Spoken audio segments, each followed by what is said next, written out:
Okay, narinig ninyo.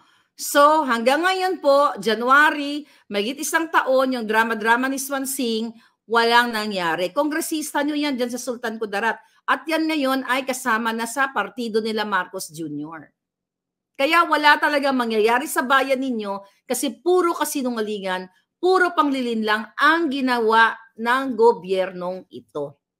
Dahil yung binanggit kanina ni Trollbuster na si Benier Bakiran ay inappoint pa po yan ni Marcos Jr. noong June of last year. So, kasama si Benier Bakiran dyan sa sinasabi ni Swansing na pananagutin niya. Alright? Benier Bakiran.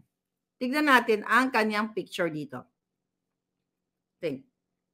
Okay. Ayan, ito. Nakita nyo? June 26. Yan si Benier Bakiran na sangkot po sa smuggler. Ayan, inappoint pa siya ng, di ba?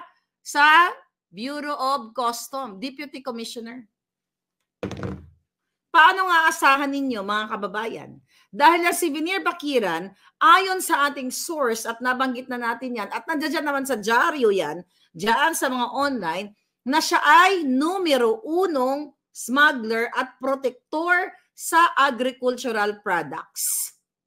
At yan po ay naiulat at mismo nasa Congress yan. Kaya hindi totoo yung inuulat sa inyo ng mga mainstream media na itong Department of Agriculture right now ay tumanggi dito sa bribe na 1 million per container, okay, para daw palusutin.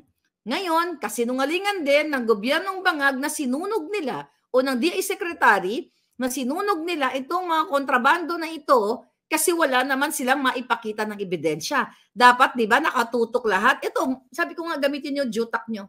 Kung talagang ang gobyerno ni Bangag ay talagang lubog na lubog siya ngayon, di ba?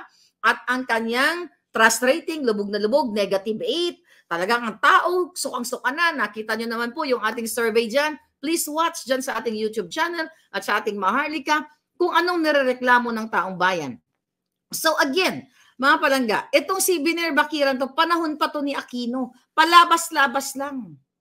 Tatanggalin, pagpasok kunyari ng isang administrasyon, tatanggalin, pahinga lang, sushoot na naman sa Bureau of Customs. And now, pinagloloko kayo. Dahil itong mga taong itong ina-appoint nire-reappoint ni Bangag ay dahilan kung bakit tumataas ang mga bilihin. Ang gasolina, ang galunggong, ang bigas, ang ulam ninyo, sibuyas, bawang, lahat na.